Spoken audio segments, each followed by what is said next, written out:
കൂട്ടുകാരെ സ്നേഹക്കൂട്ട് ഭയങ്കരമായിട്ടുള്ള ഒരു കഥാഗതി മാറ്റത്തിലേക്കാട്ടോ പോകുന്നത്. നമ്മുടെ മാധവന്റെ മരണത്തിന് പിന്നിൽ നമ്മുടെ പ്രതാപൻ എന്ന് സൂചിപ്പിക്കുന്ന പല സൂചനകളും ഇന്നത്തെ ആ ഒരു പ്രൊമോയിൽ നമുക്ക് കാണുവാൻ സാധിക്കുന്നുണ്ട് കേട്ടോ. നമ്മുടെ ഒരു ജ്യോത്സ്യം വരുന്നുണ്ട്, പുതിയ ജ്യോത്സ്യൻ. എന്നിട്ട് പറയുന്നുണ്ട്, മാധവൻ എന്റെ മുന്നിൽ കിടന്ന് കരയുകയാണ്, അദ്ദേഹത്തിന് ആത്മശാന്തി കിട്ടിയിട്ടില്ല, എനിക്ക് കുറെ പൂജകൾ ചെയ്യാനുണ്ട്, വഴിപാടുകൾ ചെയ്യാനുണ്ടെന്നൊക്കെ പറഞ്ഞ ആ ഒരു എന്താ പറയാ ഒരു പൂജാരി വീട്ടിലേക്ക് വരുന്നുണ്ട്, നമ്മുടെ എന്താ പറയാ പൂർണിമാമയുടെ വീട്ടിലേക്ക് വരുന്നുണ്ട്. എന്നിട്ട് കുറെ പൂജകൾ ചെയ്യുന്നുണ്ട്. അതിനിടയിൽ കുറെ എന്താ പറയാ ദുസ്സൂചനകൾ പോലെ വരുന്നുണ്ട്. നമ്മുടെ പ്രതാപൻ വരുമ്പോൾ വിളക്കടയുന്നു, വിളക്കിങ്ങനെ കെട്ടുപോകട്ടോ. പിന്നെ എന്താണ്, ജാതകം കൈമാറുന്ന സമയത്ത് എന്തോ മാധവന്റെ ഫോട്ടോ ഒക്കെ ഇടിഞ്ഞു പൊളിഞ്ഞ് വീഴുന്ന ഒരു ദൃശ്യങ്ങളും ജാതകം എന്താ പറയാ കയ്യിൽ നിന്ന് നിലത്തോട്ട് വീണു പോകുന്ന ദൃശ്യങ്ങളൊക്കെ ഉണ്ട് കേട്ടോ. അപ്പൊ ഇതൊക്കെ ഭയങ്കരമായിട്ട് ദുസ്സൂചനകളാണെന്ന് നമ്മുടെ ജോത്സ്യൻ ഇങ്ങനെ പറയുന്ന ഒരു നിമിഷങ്ങൾ തന്നെയാട്ടോ കാണുവാൻ സാധിക്കുന്നത്. അപ്പൊ ഒരു സെയിം സമയത്ത് നമ്മുടെ മാധവനല്ല, നമ്മുടെ സേതുവും പല്ലവിയും കയറി വരുന്നുണ്ട്. അപ്പൊ സേതുവും പല്ലവിയും ഇങ്ങനെ എന്താണ് ഇത് ഇവിടെ നടക്കുന്നത് എന്നുള്ള രീതിയിൽ ഇങ്ങനെ ആശ്ചര്യത്തോടെ നിൽക്കുന്ന ഒരു രംഗത്തിലാട്ടോ ഇന്നത്തെ പ്രൊമോ അവസാനിക്കുന്നത്.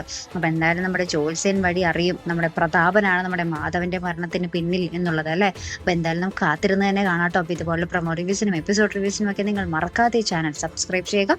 അടുത്തൊരു വീഡിയോയുമായി വരുന്നത് വരയ്ക്കും ഗുഡ് ബൈ.